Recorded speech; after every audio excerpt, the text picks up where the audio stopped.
Hello and welcome to my first tutorial. Today I would like to try to create a server manager to start and stop Nodejs server. I have a small setup with some modules that I don't have to remember the names of the modules.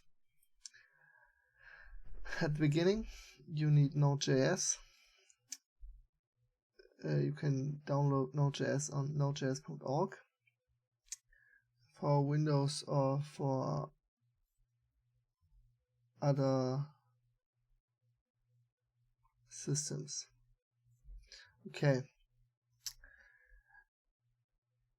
What are the modules that we need? We need child processes.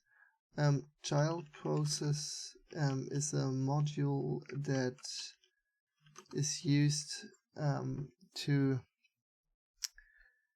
create CMD instances. That means we need a possible way to start and stop the Nodejs servers. Then we need Express. Express is a simple HTTP request server.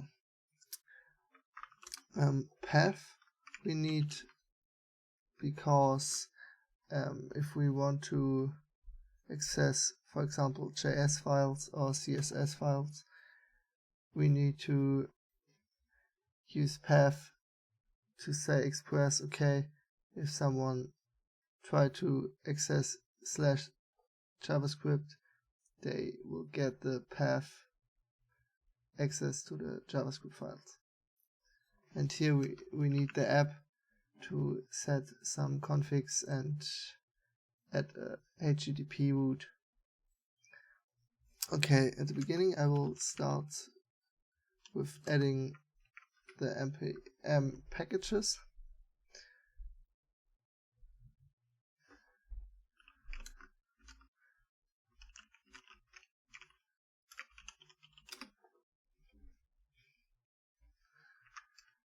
Then the path module. What I has forgotten is the AJS. AJS is server-based view rendering. That means the view is rendered in the backend and only the HTML will send to the client. You will see later what it used to be. Okay. Last but not least, the AJS module. And that's all. I think if we try to start the Node.js, everything works, yes. Okay. The path. I will choose a simple path, something like 3000. Okay. Now at the beginning, I will start to create a folder views. Views is the directory where we can create server-side rendered HTML sites. For example, I will only create one. That's the servers view.ajs. That we create a simple HTML.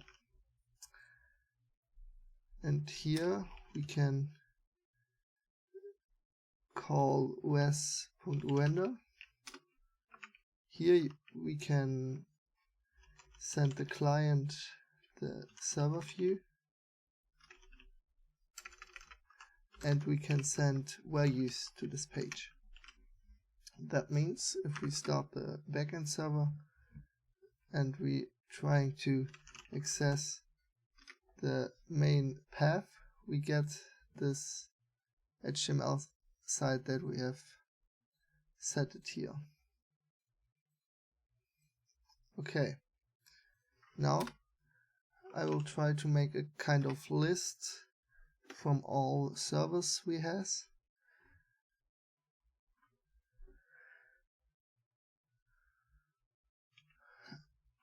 AJS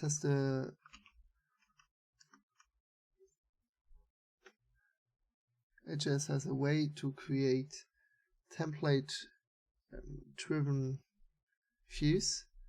That means we can create, for example, a for loop. We can say, okay, everything that